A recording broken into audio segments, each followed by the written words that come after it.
Step 11. In cell A3, decrease the number of decimal places to 2 and to format the value as a dollar amount. We are in A3 and 3 decimal places. So I'm just going to come up here to the number group, and this one is the decrease. If you forget, you can just hover your mouse. This one's increase, decrease. We just want to do it one time, so it's more appropriate looking dollar amount.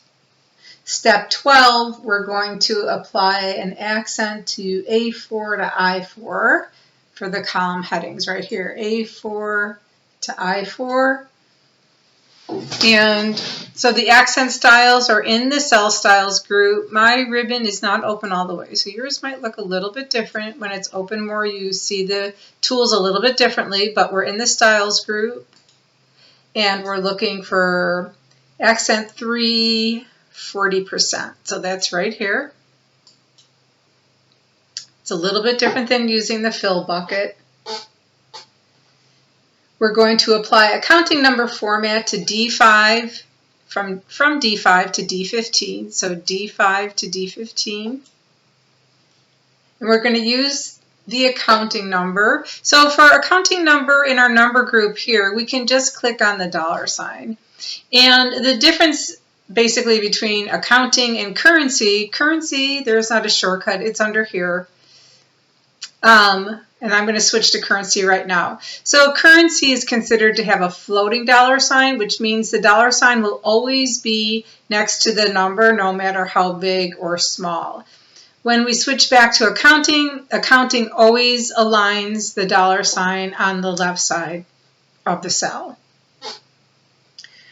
Step 14, Caleb wants to know which invoices are for the most amounts. So we're going to use conditional formatting in the same range here. So you want to make sure this is still all selected, and we're just going to use data bars. So styles group, conditional formatting, data bars, and we're using the gradient green fill right here.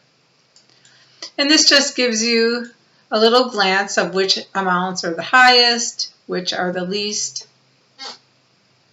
Step 15, we also want to highlight invoices that have not been paid. So we're going to select F5 to F15.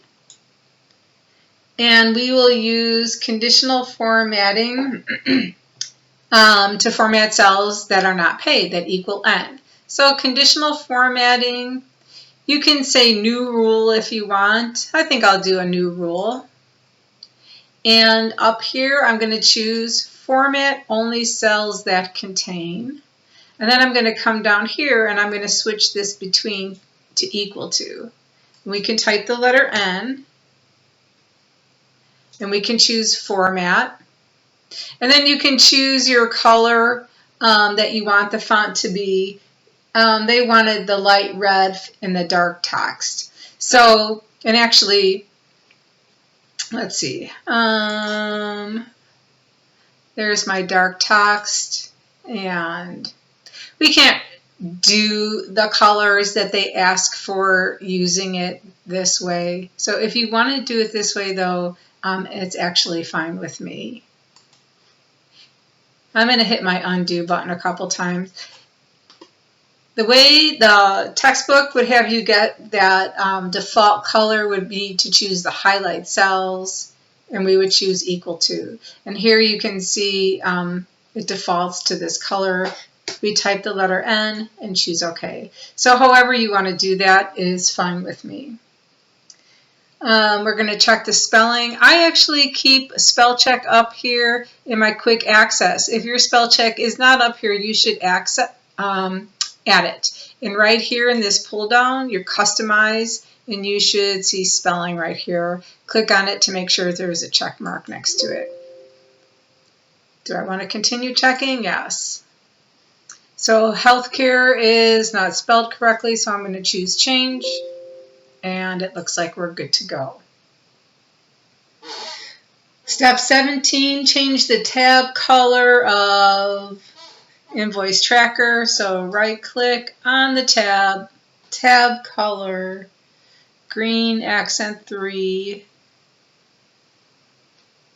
think it's this guy. There we go. To match the colors that's going on in our worksheet.